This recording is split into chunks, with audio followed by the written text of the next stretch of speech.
Hey guys, welcome back to our channel. So for today's video, I'm going to teach you how to add mileage in Gusto. So first head over to app.gusto.com and of course, make sure that you're logged into your account. Next, in the left panel, click on Pay, then click on Expenses. So from here, we're just going to add a new expense. So click on the Add Expense button.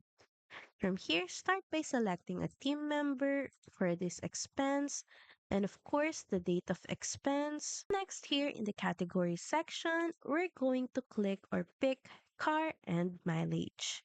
You can also add in description so it could be fuel expense and add in the amount. And from here, you can also attach the receipt if you have one. And here are the accepted file types or file formats.